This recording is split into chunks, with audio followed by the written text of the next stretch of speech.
Despite all the risks to the Canadian economy, the Canadian markets have touched new record highs in recent sessions. But we do have some trade deadlines looming. Can stocks continue to climb? Joining us now to discuss is Michael O'Brien, Managing Director and Co-Head of Canadian Equity Portfolio Management with TD Asset Management. Great to have you back on the program, Michael. Yeah, thanks, Greg. So I think, the American stock markets, they always take all the headlines. But if you take a look at the TSX this year, it's had a great run, particularly off the lows of April, setting new record highs. We're not that far off of it right now. What has been happening to put the TSX here? Yeah, you're absolutely right. It's been a very strong first half of the year.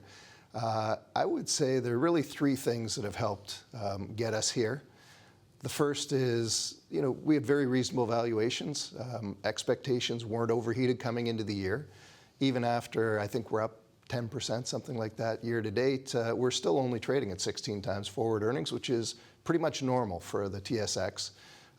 Contrast that with the S&P 500, where that's kind of raising a lot of eyebrows, trading north of 20 times, which is a fairly unusual thing. So I think point number one, reasonable expectations, reasonable valuations, supported that move.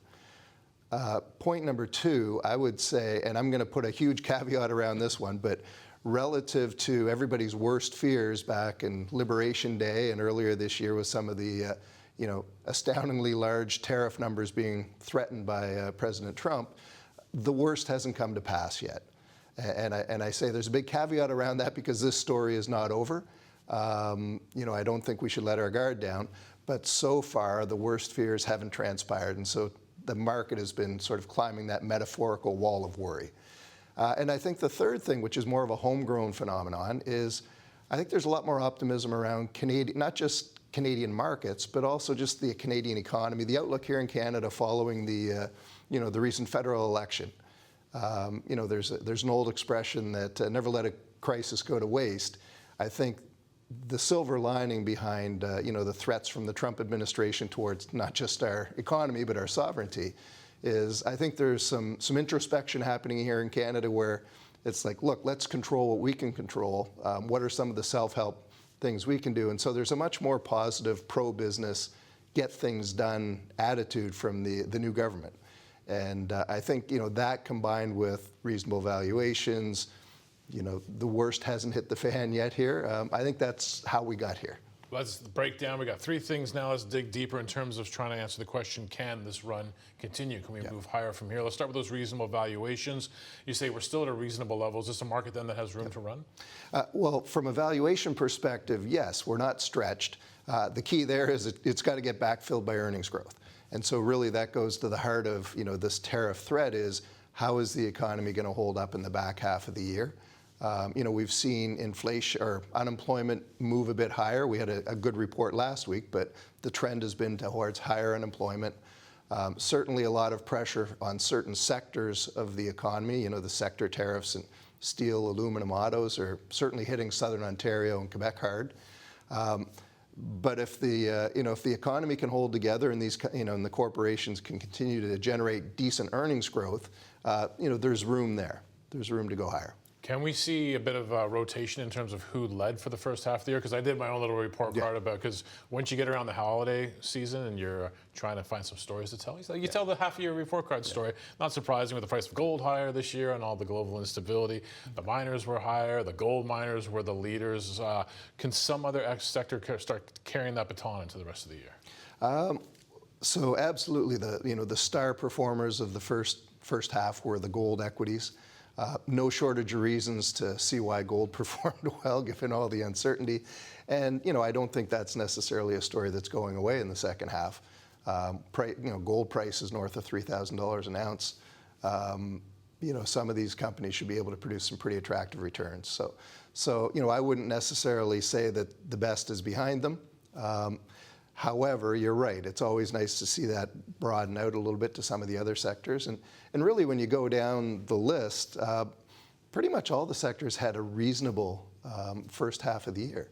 If you think of the other big, some of the other big heavyweight parts of the market, energy has been a bit soft this year, primarily because of OPEC making it quite clear that rather than prop up the market by withholding supply, OPEC is now in a mode where I think they want to recapture a little bit of market share, and sort of putting a lid on prices instead of a floor. So, I wouldn't necessarily say that energy is going to be the driver in the back half. But if you look to, the other big heavyweight sector, which is the financials have historically been, particularly the banks have tended to perform very well in the second half of the year. It's a bit of a seasonal quirk, but, typically, even though they've had a decent start to the year, the banks usually perform quite well in the back half of the year. Valuations there are reasonable as long as the loan losses don't get away from them. So again, it goes back to how resilient does the economy prove to be. If the economy holds in there, then I think the banks and the insurers should have a good second half of the year, particularly with interest rates on the long end have gone up a little bit. I'm of the view that that's probably not going to change a whole lot, and so in that in that type of an environment, the financials should be able to benefit from that relatively steeper yield curve, relatively higher rates in the long end. So, I think that'll be one area we're going to look to for strength. But like I said, the first half of the year, the performance was fairly broadly spread, other than, the golds were just such a standout that they kind of left everybody else in the dust. But it was pretty decent participation across the market, actually. On the trade file, like you said, the worst did not transpire, but the can keeps getting kicked down the road. Now, I think the can has been kicked, I guess, to August 1st from July 21st by the nature of the letter. How much should we be concerned about that through the summer? I tend to worry a lot. I guess I'm paid to worry a lot. That is something that I do lose a bit of sleep over. I think it's a serious issue that we're all facing down. And so the good thing about, what I described earlier was the worst hasn't come to pass. In other words, despite a lot of bluster and, some pretty loud threats, President Trump has shown a tendency to pivot when either market pressure or external pressures are applied. He's shown that flexibility to back off, and so that's the good thing. There is reason to believe that he isn't going to be dogmatic about the numbers as they stand today, because they seem to change moment by moment. The thing that does concern me a bit is we're almost at a stage where it's like the boy who cried wolf.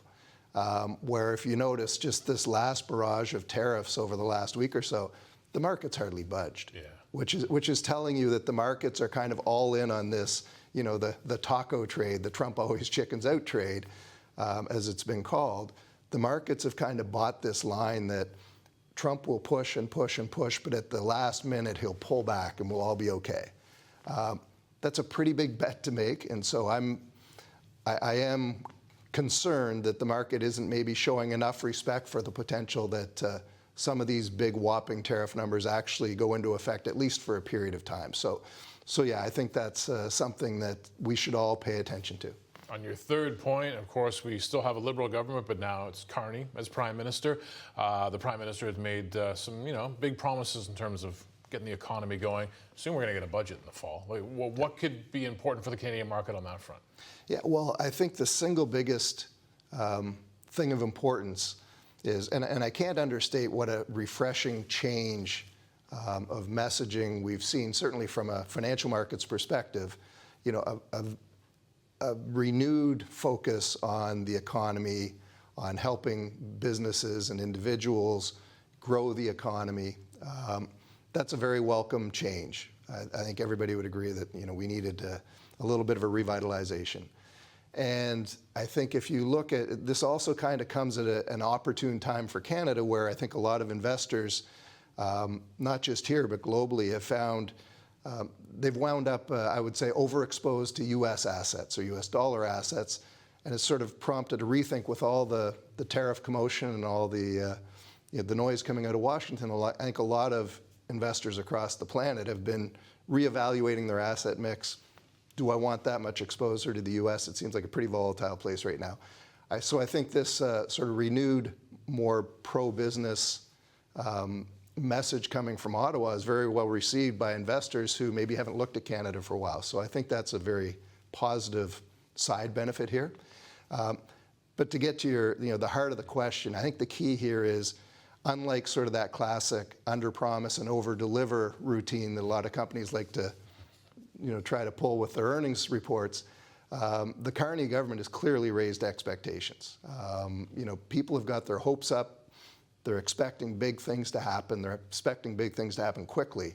And so that's my biggest concern is if the government isn't able to deliver a few of these, relatively exciting projects in a timely fashion, do people get disappointed? That would be my focus. And I think, and frankly, I think it's the Prime Minister's focus as well. And if you listen to Prime Minister Carney speak, he over and over and over again, what he emphasizes is not the process, not the journey, it's do we get results? It's the end result. And so I think he's an individual who's very focused on outcomes. And so I'm putting a bit of faith in him as well that despite people having raised expectations, this is a person that's focused on getting things done.